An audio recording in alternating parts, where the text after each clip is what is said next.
family medicine and talk about depression and anxiety. Many years ago, it was such a stigma for us to, and taboo for us to talk about this topics like this. But if you think about things now, excuse me, I got a frog for some reason. It's all over the place, and we've learned that it's more healthy to share our thoughts of, personal issues related to depression and anxiety as opposed to keeping it in us, because it'll eat at us, and if you don't do something about it or acknowledge it, it'll get worse. I picked this topic for this time of year because some people suffer from what we call seasonal affective disorder, or the winter blues. The holidays make us very nostalgic, and we think about people that are perhaps no longer in our lives, or distant relationships and that. So Dr. Bargy just has some really good information about overview of depression and anxiety, but some of the things that we can do to kind of better our lives in that respect. So I'll turn it over to her. It's a short talk, but an important talk, and then we'll stick around in case you have any personal questions. So it's good to see you all today. The kind of point of this talk is just an overview, things to kind of look out for yourself and others, things you might want to talk to your doctor about, just things to be aware of, really. Okay. So we all kind of have good days and bad days. Depression is a little bit different than just having bad days. It's when you start to have more bad days than good days, right? For a period of time, like 2 weeks or so. People tend to have thoughts of feeling hopeless, loss of interest in activities. You might have sleep issues, especially with this pandemic and this time of year, things tend to get a little worse too. On the handout, you'll see there's kind of a list of different symptoms that we kind of feel are typical for depression. Feeling sad, depressed mood, you're not enjoying the things you used to enjoy, difficulty sleeping, you feel tired, like you don't have energy anymore, maybe you can't concentrate, or you're not hungry as much as you were, or just feeling kind of slowed down. And sometimes when it gets really bad, then we have thoughts about hurting ourselves and stuff. But our goal is to kind of catch it before we get to that point, right? It's something that affects everyone, especially as, if we get older, if we have life changes, people, sometimes when they retire, if they lose a loved one, all things like that can kind of trigger you to feel a little bit worse than normal. It's also kind of difficult a lot of times when people feel like they're having more of a loss of control over things in their life, right? Like if you lose driver's license, your living situation changes, pandemic happens, things you can't really control. Different than grief, different than just feeling sad. It's something that's not getting better, right? And it's more days than not. Anxiety, on the other hand, and I talk about generalized anxiety, there's different types of anxiety, panic attacks, OCD, there's a whole range. But the most common, especially in 65 plus, is just generalized anxiety. And when we talk about that, we're talking about just this overwhelming fear or worry that can occur more days than not about a variety of topics. It's not just one thing you're worried about. You're kind of worried more than most people would be about a lot of topics. We tend to say this when it's a disorder, it's occurring maybe 6 months or more. It's not just you had a bad week, but you're having a couple bad months at least. And again, it's anytime that we say something's a disorder or disease, it means it's affecting your life, right? So it's making it harder for you to function, it's making you not enjoy your life as much. It's making things harder. It's affecting things, right? I would say a lot of times when people come with anxiety too, one of the first things they tend to talk about is like sleep. Maybe they're not even realizing that they're worrying about things more than other people might, but then they're laying awake at night, they can't fall asleep, they're talking about like racing thoughts, and they can't turn their mind off. So I see that a lot with people as some of the first things they notice. Other things is, again, you're having trouble concentrating, you're having trouble focusing, you're just feeling more alert, worried, like you can't turn your mind off again.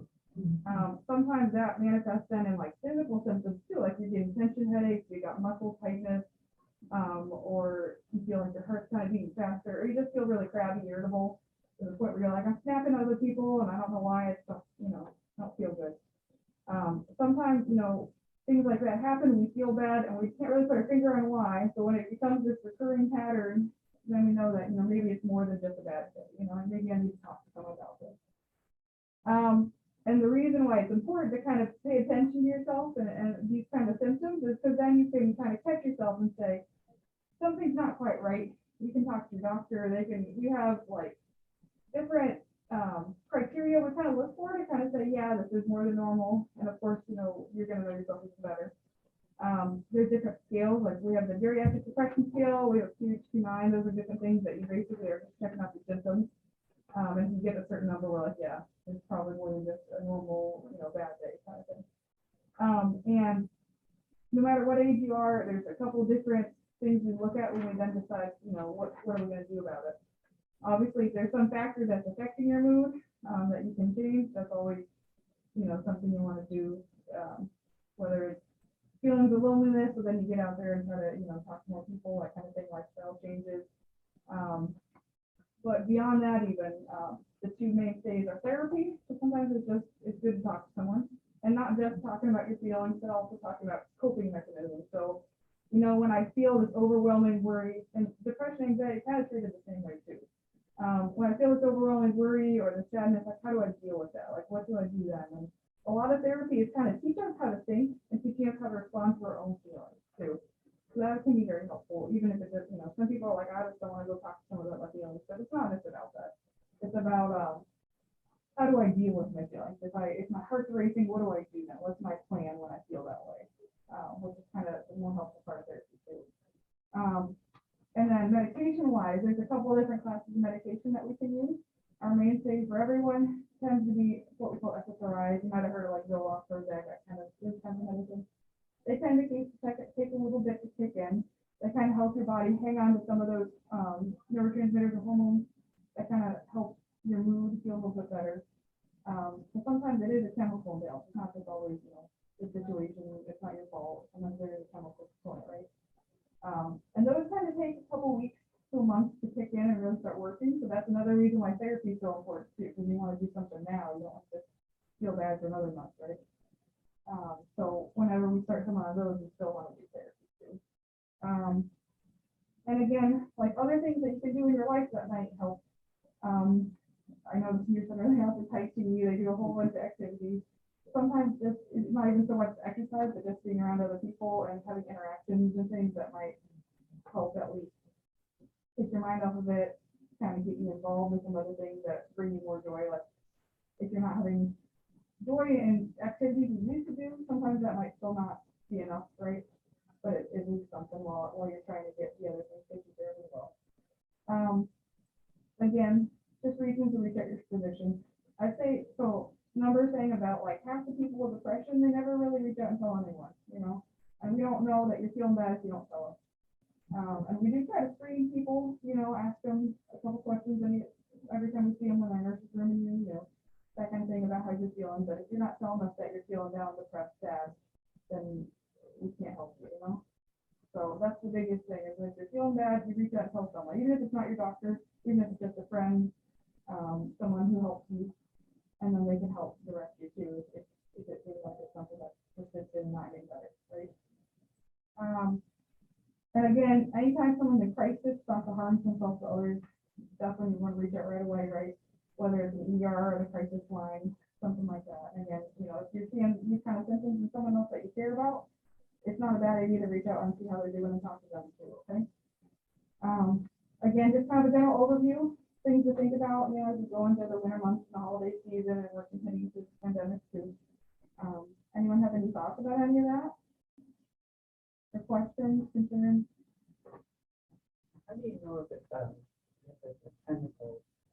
So when you think, one of the things I like to think about is, okay, what's the trigger, what's causing this, right? So if something really bad happens, say, you lost a loved one and now you're feeling bad, you can kind of trace it right back to that, right? And then as time goes on and you kind of heal from that, you start to feel better, right? So that is like normal grief. That's not necessarily depression, it's not necessarily chemical imbalance, right? That's your reaction to something that happened and it's a normal reaction. Whereas, things maybe aren't particularly worse in your life, maybe there's not something you can really trace it back to like that, but you just don't feel good. And it's not, just a couple bad days again, it's like you're really not enjoying your life the way you used to. That's when more of a chemical imbalance rather than just messages, right?